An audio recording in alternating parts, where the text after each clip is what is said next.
గురుగారు, మేషరాశి వారికి ముఖ్యంగా ఏ ప్రొఫెషన్స్ వాళ్ళకి సూట్ అవుతాయి అంటారు? అంటే ఇప్పుడు 2026 వస్తుంది కదా!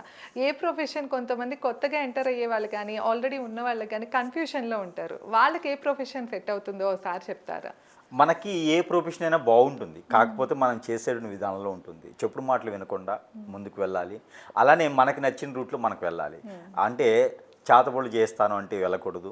అలానే జూదం ఆడతా అంటూ వెళ్ళకూడదు. హ్మ్. మంచి ప్రొఫెషన్‌లో ముందుకు వెళ్ళాలి. మేషరాశి వారికైతే కనుక ఈ యొక్క 2026 సంవత్సరంలో సంవత్సరం మొత్తం కూడా మనం తీసుకున్నట్లయితే గనక రైతులుగా అయితే చాలా బాగుంది. ఓకే. రియల్ ఎస్టేట్ రంగం వారికి ఇంకా అద్భుతంగా ఉంది. హుహు. వీటితో పాటు పోటీ పరీక్షలు ఏమైనా రాసి ఉంటే గవర్నమెంట్, సెంట్రల్ గవర్నమెంట్ జాబ్స్ కొంత మేర కనిపిస్తున్నాయి కాబట్టి ఆ మేర ముందుకు వెళ్ళొచ్చు. ఓకే. ఇక అన్నిటికన్నా అద్భుతంగా ఉండాలి అంటే హ్మ్.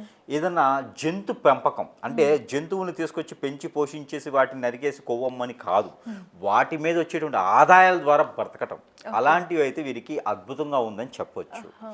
అలాంటి రంగాలే కాకుండా ఫ్రూట్స్ అండ్ వెజిటేబుల్స్ రంగంలో కూడా ఓకే. చాలా అద్భుతంగా ఉంది. ఇలాంటి రంగాలు ఎంచుకుంటే 2026 సంవత్సరంలో మేషరాశి వారు అద్భుతమైనటువంటి స్థానానికి వెళ్ళగలుగుతారు. ఓకే. ఇలాంటి రంగాల్లో ముందుకెళ్ళొచ్చు. ఓకే. మీరు కనుక మీ పర్సనల్ చార్ట్ చెప్పించుకోవాలి అంటే గురుగారిని సంప్రదించండి. ధన్యవాదాలు.